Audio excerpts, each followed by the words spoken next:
This is Tanks Vlog, September 23rd, 2018, and we're wrapping up today in sports for yesterday. In case you haven't noticed, I've been starting to publish these a little earlier or a little later. But for you, it's earlier. I'm trying to get these, see if you guys would like my Tanks Vlog to be more at 8 o'clock in the morning. So you guys can enjoy it with your morning coffee, your donut, your bagel, and get the whole wrap-up of yesterday in sports.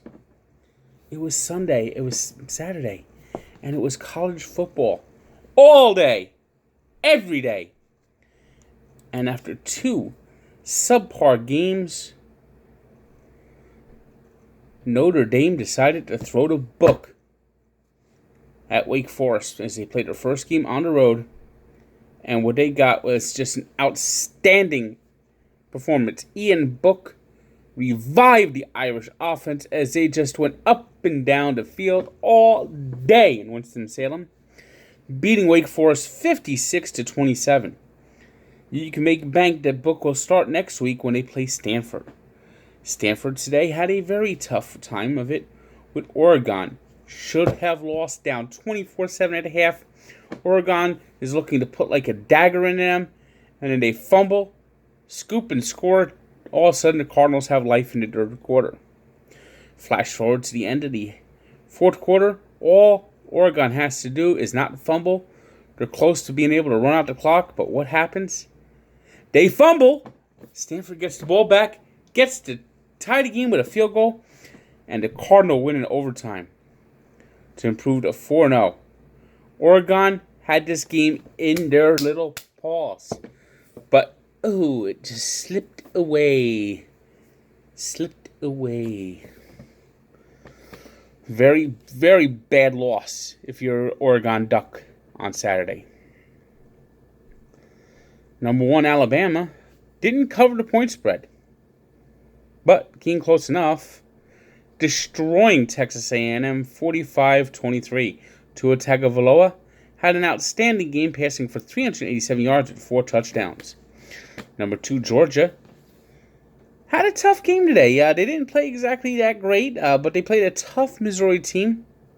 Missouri hung in there most of the day, but in the end, it was too much Georgia Bulldog, too much Jake Fromm, as Georgia won 43-29.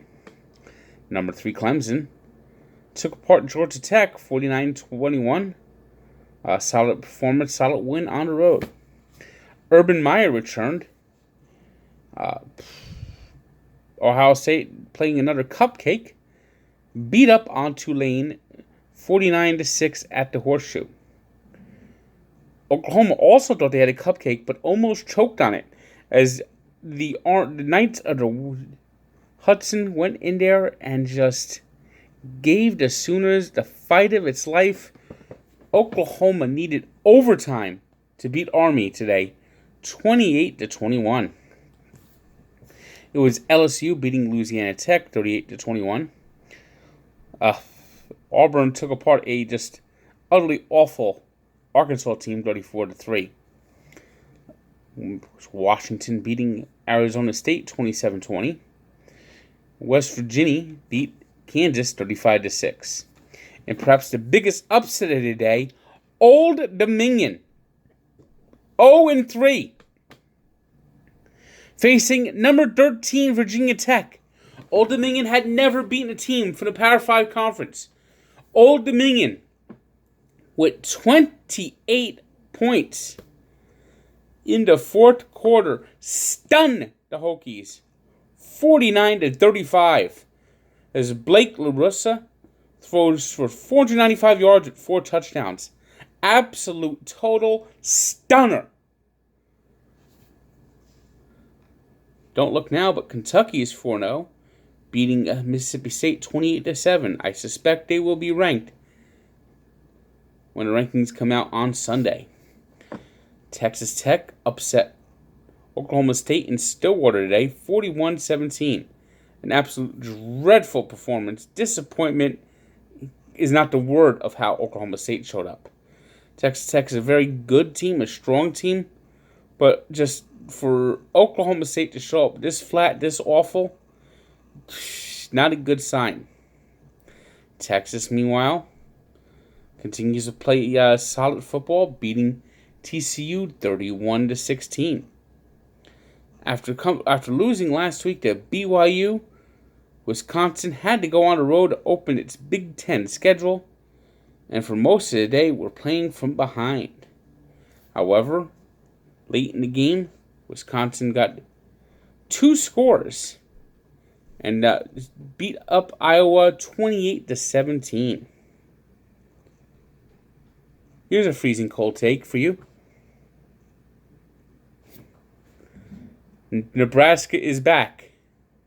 Nebraska is not back. They went into the big house today and had one of their worst losses ever. 56-10. Scott Frost, they looked at him as the savior of the guy who's going to revitalize the Cornhuskers program. It ain't happening this year. He's got to get to work and start getting this thing turned around, because I don't remember seeing Nebraska ever play this poorly. It was Miami 31-17 winners over Florida International. Boston College slipped into the top 25 and will be slipping right out, losing to previously winless Purdue 30-13. Michigan State threw a Sparty party in Bloomington as they beat Indiana 35-21. BYU, ranked 25th, beat McNeese State 30-3. I love those cupcake games. FBS teams should not be allowed to play FCS teams, bottom line. Let's look at some other action in the major conferences.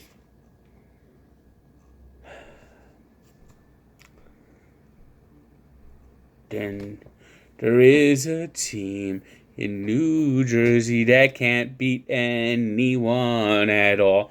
Even if they try, they just embarrass everyone on the field. Rutgers College is an embarrassment. They can't beat anyone at all.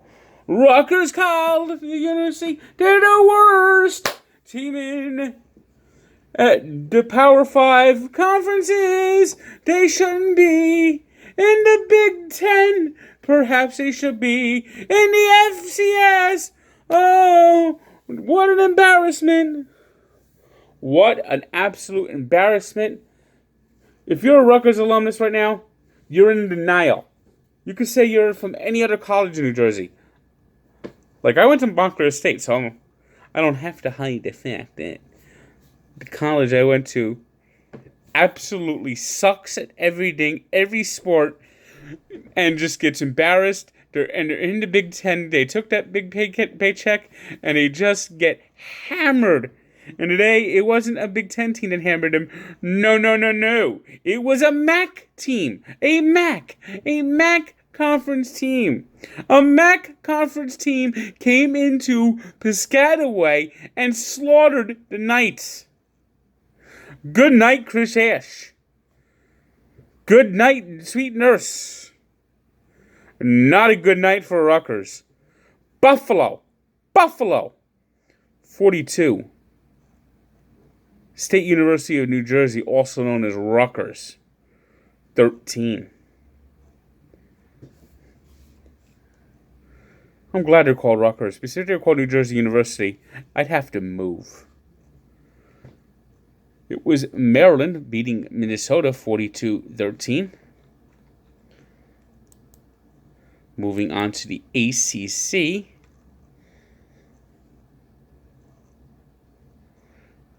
North Carolina edged Pitt today 38-35.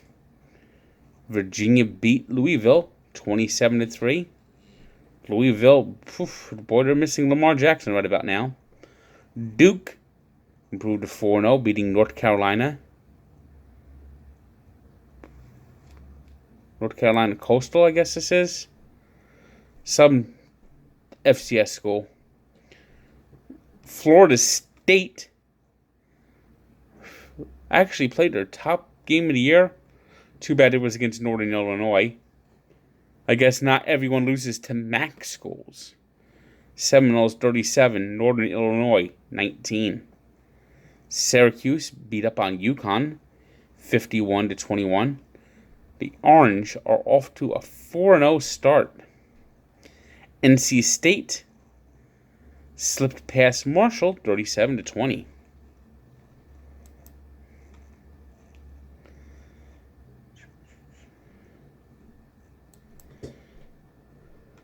In the Big 12, it was Iowa State doubling up Akron 26-13. Baylor beat Kansas 26-7. Yeah, and they dropped 55 points last week against Rutgers. Imagine that.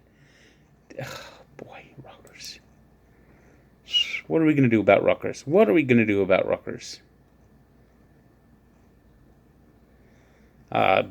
Pac-12 action. Arizona beat Oregon State 35-14. In the SEC, Ole Miss beat Kent 38-17. South Carolina beat Vanderbilt 37-14. And Florida chewed up Tennessee 47-21. Good old Rocky Top. Will they ever win a game? Good old Rocky Top.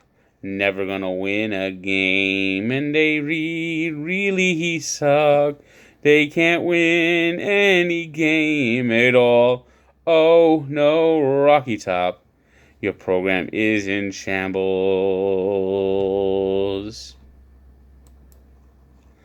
Moving on to baseball.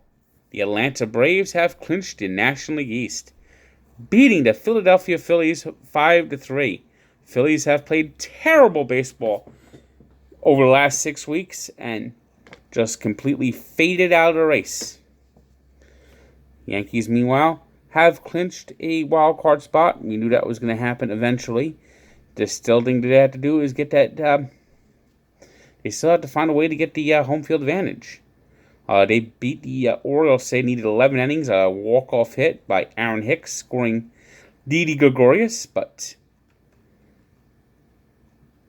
the A's continue to win. They got a walk-off wild pitch win, still a game and a half behind the Yankees.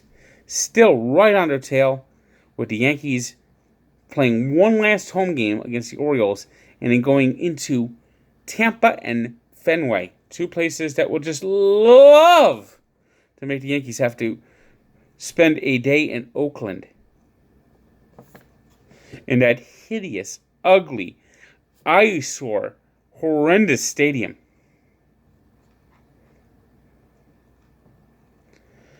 Cardinals beat the Giants on a walk-off home run by O'Neill. I'm not sure who O'Neill is, but O'Neill hit a home run for the Cardinals. And the Cardinals beat the Giants despite 4 errors, 5-4. Meanwhile, the Pirates blanked the Brewers 3-0, and they lose a game on the Cubs, who beat the White Sox 8-3. In a battle of division winners, it was Michael Brantley driving in the winning run in the 11th inning as the Indians beat the Red Sox 5-4. Meanwhile, the Astros doubled up the Angels 10-5 as they close in on a division championship. The Mariners got a big game from Robinson Cano to beat the Rangers 13-0.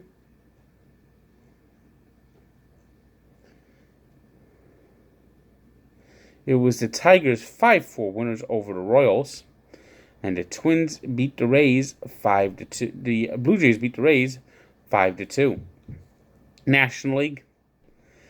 The Mets just can't get anything going. Every time it looks like they're about to get something going, you have a game like Saturday. The winners are 2 straight. They came in and just only got one hit in the game, just lackluster all the way, losing to Washington 6-0.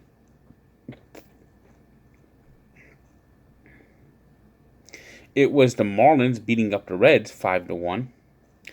The Rockies were 5-1 winners over the Diamondbacks. So they keep pace with the Cardinals and keep pace with the Dodgers in the hunt for the division and the wild card as the Dodgers beat up on the Padres 7-2.